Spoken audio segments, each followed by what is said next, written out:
ಮೋದಿ ಅವ್ರ ವಿಚಾರ ಮಾತಾಡಿದ್ರೆ ದೇಶದ್ರೋಹದ ಪಟ್ಟ ಕಟ್ತೀರಿ. ಅಶೋಕ್ ಗೌಡ್ರೆ, ಈಗ ಸಾರ್ವಜನಿಕರು ಏನಾದ್ರೂ ಪ್ರಶ್ನೆ ಮಾಡುವಂತಹ ಹಕ್ಕು ಅಧಿಕಾರವನ್ನ ಕಳ್ಕೊಂಡು ಬಿಟ್ಟಿದ್ದಾರೆ. ನಮ್ಮ ಸಂವಿಧಾನ ನಮ್ಗೆ ಪ್ರಶ್ನಿಸುವ ಹಕ್ಕನ್ನು ಕೊಟ್ಟರು ಕೂಡ ನಮ್ಮನ್ನಾಳುವ ಸರ್ಕಾರಗಳು ನಮ್ಮ ಪ್ರಶ್ನಿಸುವಂತಹ ಹಕ್ಕನ್ನ ಹತ್ತಿಕ್ತವೆ. ನಾವೇನಾದ್ರೂ ಕೇಂದ್ರ ಸರ್ಕಾರದ ನೀತಿ ನಿಲುವುಗಳನ್ನ, ಮೋದಿ ಅವರ ವಿದೇಶಾಂಗ ನೀತಿಯನ್ನ ಟೀಕಿಸಿದ್ರೆ ನಮ್ಗೆ ದೇಶದ್ರೋಹಿಗಳು ಅಂತ ಪಟ್ಟ ಕಟ್ತಾರೆ.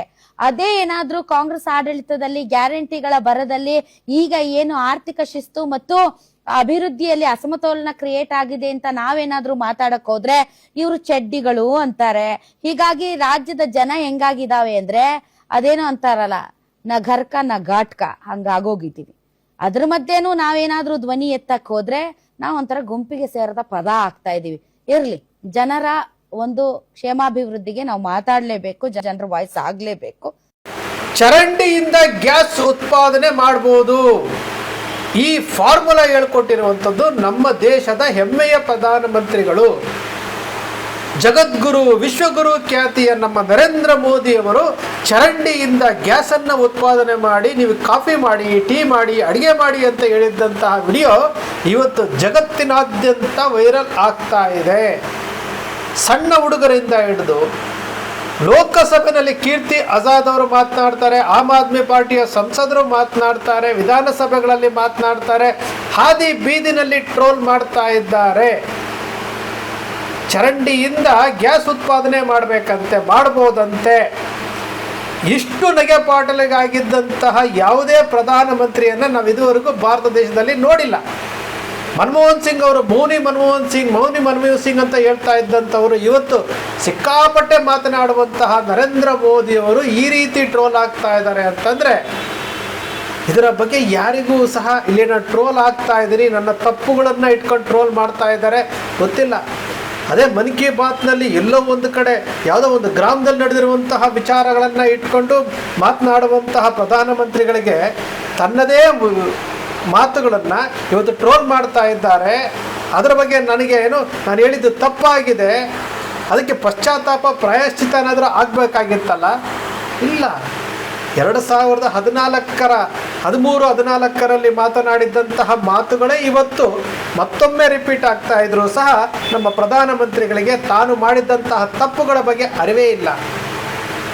ಇಂತಹ ಪ್ರಧಾನಮಂತ್ರಿಗಳನ್ನು ನಾವು 12 ವರ್ಷಗಳಿಂದ ಒಂದೇ ಒಂದು ಪ್ರೆಸ್ ಮೀಟ್ ಮಾಡದಂತಹ ಪ್ರಧಾನಮಂತ್ರಿಗಳು, ಅವರನ್ನು ನಾವು ಪ್ರಶ್ನೆ ಮಾಡಿದ್ರೆ ನಾವು ದೇಶದ್ರೋಹಿಗಳು. ನಮ್ಮ ಗ್ಯಾರಂಟಿ ನ್ಯೂಸ್ನ ರಾಧಕ್ಕ ಹೇಳಿದ್ರಲ್ಲ, ನರೇಂದ್ರ ಮೋದಿ ಅವರನ್ನು ಪ್ರಶ್ನೆ ಮಾಡಿದ್ರೆ ನಾವು ದೇಶದ್ರೋಹಿಗಳು. ಅವ್ರು ಹೇಳೋದು ಕರೆಕ್ಟ್ ಅಲ್ವಾ? ಇತ್ತೀಚೆಗೆ ರಾಧಕ್ಕ ಪ್ರಶ್ನೆ ಮಾಡ್ತಾ ಇದ್ದಾರೆ, ನಮ್ಮ ಪಬ್ಲಿಕ್ ಟಿವಿ ರಂಗಣ್ಣ ಪ್ರಶ್ನೆ ಮಾಡ್ತಾ ಇದ್ದಾರೆ. ಖುಷಿಯಾದಂತಹ ವಿಚಾರ ಅಲ್ವಾ?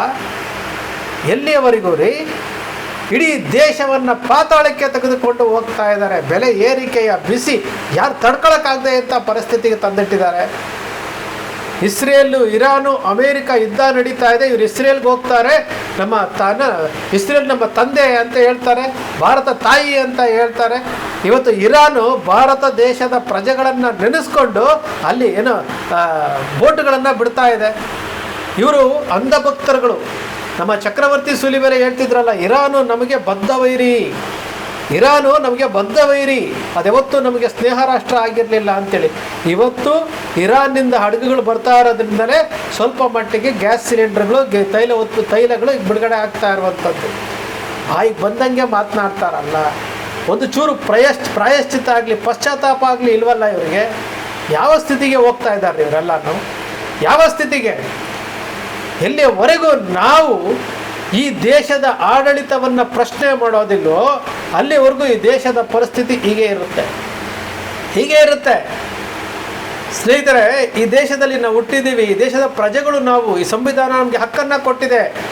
ಒಬ್ಬ ಪ್ರಧಾನಮಂತ್ರಿ ಈ ರೀತಿ ಟ್ರೋಲ್ ಆಗ್ತಾ ಇದ್ದಾರೆ ಅಂತಂದರೆ ಅದನ್ನು ಸಮರ್ಥನೆ ಮಾಡ್ಕೊಳ್ಳೋಕ್ಕೆ ಒಂದಷ್ಟು ಜನ ಅಂಧಭಕ್ತರಿದ್ದಾರೆ ಅಂತಂದರೆ ನಮಗೆ ದೇಶ ಮುಖ್ಯನೋ, ಒಬ್ಬ ಈ ರೀತಿ ನಗೆಪಾಟ್ಲಿಗಾಗ್ತಾ ಇರುವಂಥ ಪ್ರಧಾನಮಂತ್ರಿ ಮುಖ್ಯನೋ? ವಿಚಾರ ಮಾಡಬೇಕಲ್ಲ. ಎಷ್ಟು ಅಂತ ಟ್ರೋಲ್ ಆಗ್ತಾರೆ. ಇವರು ವಿದೇಶಗಳಿಗೆ ಹೋದಾಗ ಆ ದೇಶದ ಪ್ರಧಾನಮಂತ್ರಿಗಳ ಜೊತೆ, ಆ ದೇಶದ ಅಧ್ಯಕ್ಷರ ಜೊತೆ ಮಾತನಾಡಿರುವಂಥದ್ದು, ಇವರು ನಗುವಂತಹ ಮಾತುಗಳನ್ನು ಯಾವ ರೀತಿ ಟ್ರೋಲ್ ಮಾಡ್ತಾ ಇದ್ದಾರೆ. ಈ ದೇಶದ ಪ್ರಧಾನಮಂತ್ರಿಗಳನ್ನ ಟ್ರೋಲ್ ಮಾಡ್ತಾ ಇದ್ದಾರೆ, ಆದರೂ ಸಹ ಏನೂ ಆಗೇ ಇಲ್ಲ ಅನ್ನೋ ರೀತಿ ನಡ್ಕೊಳ್ತಾ ಇದ್ದಾರೆ. ಮತ್ತು ಪ್ರಧಾನಮಂತ್ರಿನ ಟ್ರೋಲ್ ಮಾಡ್ತಾರೆ. ನಾನು ಯಾವುದೋ ಒಂದು ವಿಡಿಯೋದಲ್ಲಿ ಚೈನಾದವರು ನರೇಂದ್ರ ಮೋದಿ ಅವರು ನಗ್ತಾ ಇರುವಂತಹ ವಿಡಿಯೋವನ್ನು ಟ್ರೋಲ್ ಮಾಡ್ತಾರೆ ಅಂತಂದರೆ ಯಾವ ಸ್ಥಿತಿಗೆ ಹೋಗ್ತಾ ಇದೆ ದೇಶ. ಆದರೂ ಸಹ ಕುರ್ಚಿ ಆಸೆ ಬಿಡೋಂಗಿಲ್ಲ. ಈಗ ಪಶ್ಚಿಮ ಬಂಗಾಳ, ಅಸ್ಸಾಮು, ಮತ್ತು ಯಾವುದು ತಮಿಳುನಾಡು, ಪುದುಚೇರಿ ಎಲೆಕ್ಷನ್ ನಡೀತಾ ಇದೆಯಲ್ಲ, ಆ ಎಲೆಕ್ಷನ್ಗೆ ಇವಾಗ ಇವರು ಕ್ಯಾಂಪೇನ್ ಮಾಡ್ತಾ ಇದ್ದಾರೆ ಹೊರತು ಇಲ್ಲಿ ದೇಶದ ಪರಿಸ್ಥಿತಿ ಏನಾಗಿದೆ ಗೊತ್ತಿಲ್ಲ. ಸೈನಿಕರನ್ನು ಬಳಸ್ಕೊಂಡಿದ್ದಾಯಿತು, ಪುಲ್ವಾಮಾದಲ್ಲಿ ಸೈನಿಕರನ್ನು ಬಳಸ್ಕೊಂಡಿದ್ದಾಯಿತು, ಪೆಹಲ್ಗಾಮಲ್ಲಿ ಹೆಣ್ಮಕ್ಳ ಸಾವನ್ನು ಅವರು ಇದನ್ನು ಬಳಸ್ಕೊಂಡಿದ್ದಾಯಿತು, ಎಲ್ಲವೂ ಆಯಿತು. ಭಾವನಾತ್ಮಕವಾಗಿ ಶ್ರೀರಾಮಚಂದ್ರನನ್ನು ಬಳಸ್ಕೊಂಡಿದ್ದಾಯಿತು, ಅಯೋಧ್ಯೆಯನ್ನು ಬಳಸ್ಕೊಂಡಿದ್ದಾಯಿತು, ಇಂಡಿಯಾ ಪಾಕಿಸ್ತಾನ ಅಂತ ಹೇಳ್ಕೊಂಡು ಎತ್ಕೊಟ್ಟಿದ್ದಾಯಿತು, ಎಲ್ಲವೂ ಆಯಿತು. ಮತ್ತೇನು ಉಳಿಸಿದ್ದೀರಿ ನೀವು? ಮತ್ತೇನು ಉಳಿಸಿದ್ರಿ ದೇಶಕ್ಕೆ? ಏನು ಅಚ್ಚೇ ದಿನ ಕಪ್ಪು ಹಣದ ಬಗ್ಗೆ ಹೇಳ್ತಾ ಇರೋದು? ಇದೇ ಪ್ರಧಾನಮಂತ್ರಿಗಳು ಹೇಳಿರುವಂಥ ಹಳೆ ವಿಡಿಯೋಗಳು ವೈರಲ್ ಆಗ್ತಾ ಇದೆ. ಇಲ್ಲಿ ಏನು SIR ಮೂಲಕ ಯಾವ ರೀತಿ ವೋಟ್ಗಳನ್ನು ಡಿಲೀಟ್ ಮಾಡ್ತಾ ಇದ್ದಾರೆ ಅನ್ನೋ ವಿಚಾರ ಬರ್ತಾ ಇದೆ. ಚುನಾವಣಾ ಆಯೋಗ ಯಾವ ರೀತಿ ಕೆಲಸ ಮಾಡ್ತಾ ಇದ್ದಾರೆ ಅನ್ನೋ ವಿಚಾರ ಬರುತ್ತೆ. ಇವರು 12 ವರ್ಷಗಳಿಂದ ಜನರಿಗೆ ಬೇಕಾದಂಥ ಯಾವುದನ್ನೂ ಮಾಡದೆ ಇವರು ಬಡ್ಜೆಟ್ನಲ್ಲಿ ಸಾಲವನ್ನು ಏರಿಸ್ಕೊಳ್ತಾ ಹೋಗಿ 21% ಬಡ್ಡಿ ಕಟ್ತಾ ಇದ್ದಾರೆ. 215 ಲಕ್ಷ ಕೋಟಿ ರೂಪಾಯಿ ಸಾಲ ಮಾಡಿದ್ದಾರೆ. ಆದರೂ ಸಹ ಇವರಿಗೆ ಈ ದೇಶದ ಮೇಲೆ ಅಭಿಮಾನ ಇಲ್ಲ, ಈ ದೇಶ ಅವ್ರಿಗೆ ಬೇಕಾಗಿಲ್ಲ. ಜನಸಾಮಾನ್ಯರು ಸಾಯ್ತಾ ಕೂತವ್ರೆ, ಆದರೂ ಇವ್ರಿಗೆ ಯಾವುದೇ ಇದಿಲ್ಲ. ಈಗ ಎಲೆಕ್ಷನ್ ಗೆಲ್ಲಬೇಕು, 5 ಎಲೆಕ್ಷನ್ಗಳು ನಡೀತಾ ಇದೆ, 5 ರಾಜ್ಯಗಳಲ್ಲಿ ಎಲೆಕ್ಷನ್ ಗೆಲ್ಲಬೇಕು, ಇಷ್ಟೇ ಇವ್ರಿಗೆ ಬೇಕಾಗಿರೋದು. ಬಿಟ್ಟರೆ ಇವರಿಗೆ ದೇಶನೂ ಬೇಕಾಗಿಲ್ಲ, ಜನರು ಬೇಕಾಗಿಲ್ಲ, ಯಾರೂ ಬೇಕಾಗಿಲ್ಲ. ಇದು ನಮ್ಮ ದೇಶದ ಪರಿಸ್ಥಿತಿ. ಇಷ್ಟೊಂದು ಟ್ರೋಲ್ ಆಗ್ತಾ ಇರುವಂತಹ ಪ್ರಧಾನಮಂತ್ರಿ ಇಡೀ ಜಗತ್ತಿನಲ್ಲೇ ಯಾರೂ ಇರಲಿಕ್ಕೆ ಸಾಧ್ಯವೇ ಇಲ್ಲ, ಯಾರೂ ಇರಲಿಕ್ಕೆ ಸಾಧ್ಯವೇ ಇಲ್ಲ. ಇಷ್ಟೊಂದು ಟ್ರೋಲ್ ಆಗಬೇಕಾ? ಇಷ್ಟೊಂದು ಏನು ಅಲ್ಲಿ ಇಟ್ಕೊಂಡು ಏನು ಚರಂಡಿಯಿಂದ ಗ್ಯಾಸ್ ತಗೊಂಡು ಮಾಡೋವಂಥದ್ದು ಹಾದಿ ಬೀದಿನಲ್ಲಿ ಮಾಡ್ತಾ ಇದ್ದಾರಲ್ರಿ, ಹಾದಿ ಬೀದಿನಲ್ಲಿ ಮಾಡ್ತಾ ಇದ್ದಾರೆ. ಲೋಕಸಭೆಯಲ್ಲಿ ಕೀರ್ತಿ ಆಜಾದ್ ಸಂಸದರು ಮಾತನಾಡ್ತಾರೆ ಅಂತಂದರೆ ನೀವು ಅರ್ಥ ಮಾಡ್ಕೊಳ್ಳಿ. ಒಬ್ಬ ಪ್ರಧಾನಮಂತ್ರಿ ಇಷ್ಟು ನಗೆಪಾಟ್ಲಿಗೆ ಈಡಾಗ್ತಾ ಇದ್ರು ಸಹ ಯಾವುದೇ ಪಶ್ಚಾತ್ತಾಪ ಇಲ್ಲದೆ, ಪ್ರಾಯಶ್ಚಿತ್ತ ಇಲ್ಲದೆ ರಾಜೀನಾಮೆ ಕೊಡಬೇಕಾಗಿತ್ತು ರೀ. ಪ್ರಧಾನಮಂತ್ರಿಗಳು ರಾಜೀನಾಮೆ ಕೊಡಬೇಕಾಗಿತ್ತು. ಲಾಲ್ ಬಹದ್ದೂರ್ ಶಾಸ್ತ್ರಿ ಅಂತಹ ಪ್ರಧಾನಮಂತ್ರಿಗಳು ಆಳಿದಂತಹ ದೇಶ, ಇಂದಿರಾ ಗಾಂಧಿ ಆಳಿದಂತಹ ದೇಶ, ಅಟಲ್ ಬಿಹಾರಿ ವಾಜಪೇಯಿ ಆಳಿದಂತಹ ದೇಶ, ಇಂತಹ ದೇಶದಲ್ಲಿ ಇಂತಹ ನಗೆಪಾಟಲಿನ ಪ್ರಧಾನಮಂತ್ರಿಗಳು ಇವತ್ತು ಏನೂ ಆಗೇ ಇಲ್ಲ ಅನ್ನೋ ರೀತಿಯಲ್ಲಿ ಚುನಾವಣಾ ಭಾಷಣಗಳಲ್ಲಿ ಭಾಗವಹಿಸ್ತಾರೆ ಅಂತಂದರೆ ನಾವು ಯಾವ ರೀತಿ ಅರ್ಥೈಸ್ಕೊಳ್ಬೇಕು?